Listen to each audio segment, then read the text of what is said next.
ডিমের কোরমার জন্য অনেক বেশি রিকোয়েস্ট পেয়েছিলাম। আজকে সিম্পলভাবে এই ডিমের কোরমাটা আপনাদের সাথে শেয়ার করছি, তবে খেতে অনেক মজার হবে। আশা করছি আমার সব রেসিপির মতো আজকেরটিও ভালো লাগবে। ইজিভাবে যে কেউ এই কোরমাটা রান্না করতে পারবেন।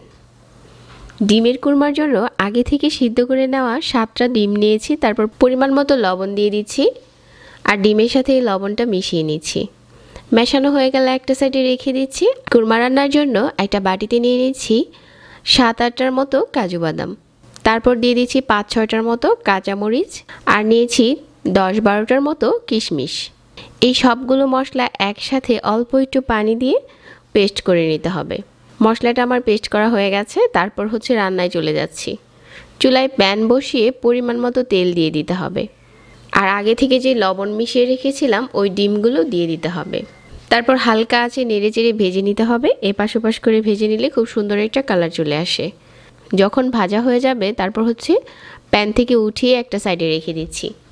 একই প্যানে আরও কিছু তেল দিয়ে দিচ্ছি, 1/4 কাপের মতো হবে। তারপর এখানে কিছু আস্ত গরম মশলা দিয়ে দিচ্ছি। গরম মশলাটা তেলের সাথে কিছুক্ষণ ভেজে নিতে হবে যাতে খুব সুন্দর একটা স্মেল আসে। ভেজে নেওয়া হয়ে গেলে এখানে 2টার মতো পেঁয়াজ বাটা দিয়ে দিতে হবে। চাইলে কুচি পেঁয়াজটাও নিতে পারেন, তবে বাটা পেঁয়াজটা দিলে খেতে বেশি ভালো লাগে। তেলের সাথে এই পেঁয়াজটা কিছুক্ষণ ভেজে নিচ্ছি।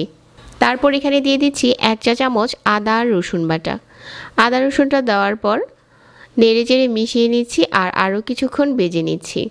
যখন এই আদা রসুনের কাঁচা গন্ধটা চলে যাবে তারপর আমরা বাকি মশলাগুলো এখানে দিয়ে দেব। খুব সুন্দর একটা স্মেল চলে এসেছে আর আদা আর পেঁয়াজ রসুনটা ভাজা হয়ে গেছে।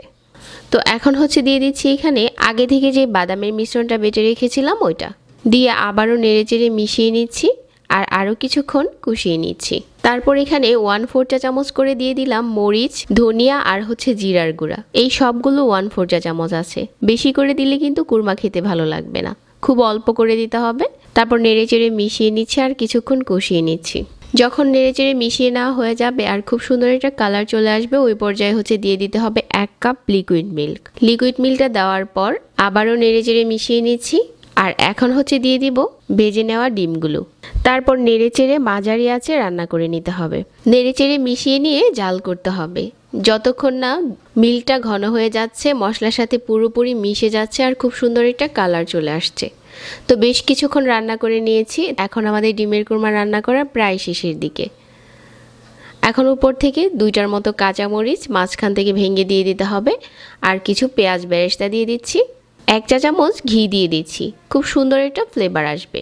তো কোরমা রান্না করা এখন শেষ। তো এগুলো দেওয়ার পর চুলা থেকে নামিয়ে নিতে হবে।